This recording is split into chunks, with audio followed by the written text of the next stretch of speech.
Et séance 2, première. La cuisine, c'est par là.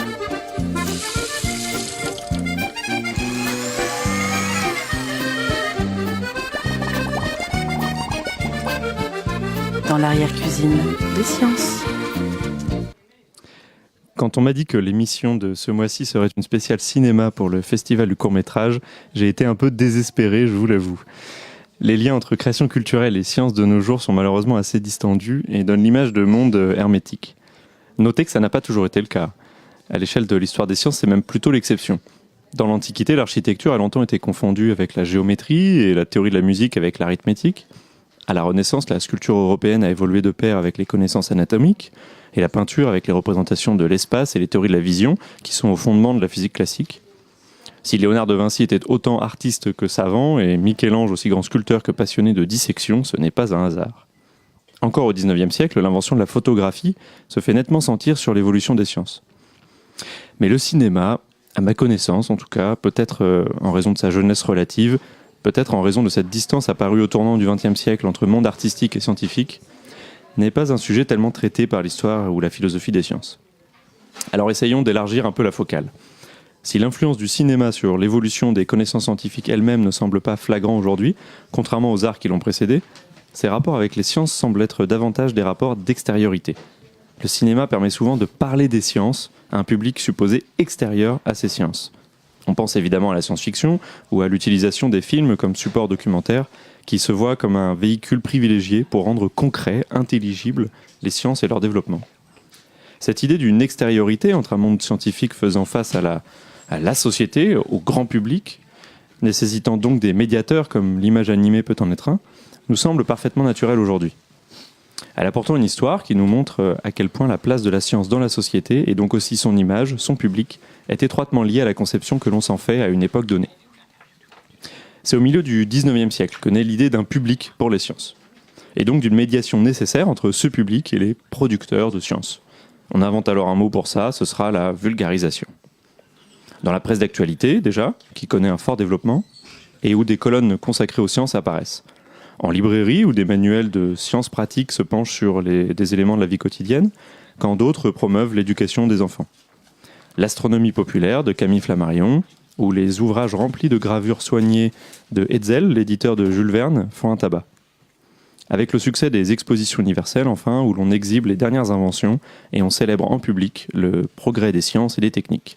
L'exposition de Paris de 1900 accueillera 50 millions de visiteurs, venus comme à un spectacle de fête foraine assister aux merveilles de la lumière électrique. Ces initiatives foisonnent subitement dans un contexte scientifique marqué par le début de la spécialisation. Sans être encore pleinement des professionnels, les savants construisent alors les institutions disciplinaires que nous connaissons aujourd'hui. Biologie, physique, chimie, etc. Il est naturel de voir cette naissance de la vulgarisation comme un produit spontané, sécrété par la spécialisation des sciences, qui nécessiterait de nouveaux spécialistes, des spécialistes de la médiation avec le public.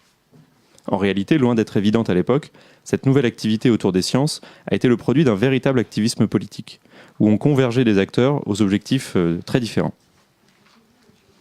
Pour commencer, le contexte social du 19e est marqué par la révolution industrielle, où la science est présentée comme source de tout progrès civilisateur, à même de remplacer la religion. À condition qu'on l'administre tel un médicament aux classes dangereuses, ces millions d'ouvriers qui font tourner la machine et dont les mauvaises lectures suscitent l'inquiétude des classes dirigeantes.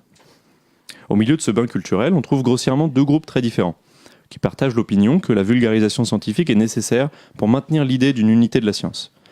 Dans le premier groupe, on trouve des savants reconnus de l'Académie des sciences, pour qui l'objectif de la médiatisation doit être de traduire les messages venus d'en haut, de donner l'écho du monde savant au peuple. C'était le titre d'un journal qui est sorti à cette époque-là.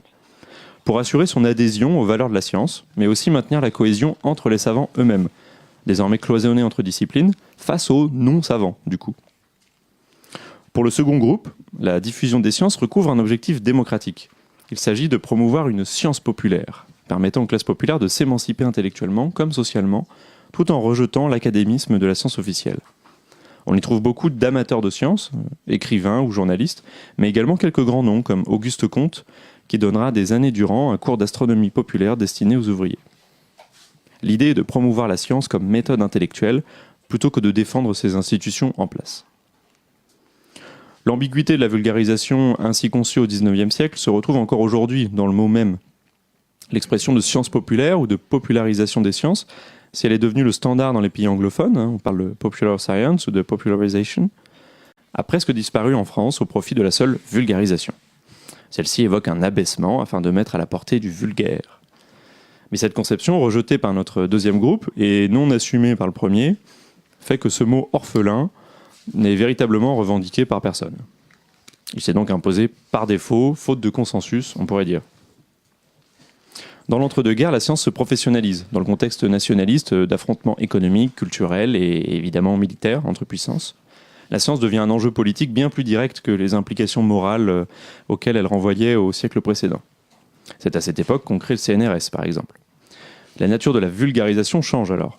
On voit de nombreux grands et grandes scientifiques s'engager pour défendre le soutien financier de la nation envers leurs travaux et éveiller des vocations chez les jeunes pour s'engager dans la nouvelle profession de scientifique.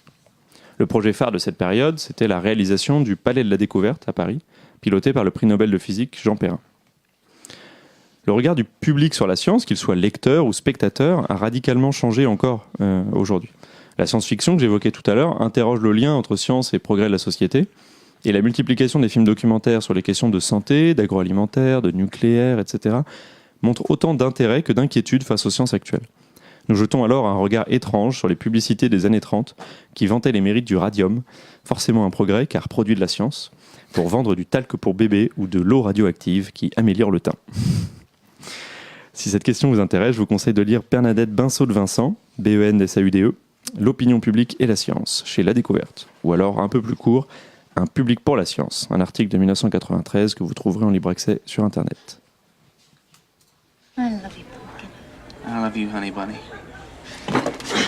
Everybody be cool, this is a robbery! Any of you fucking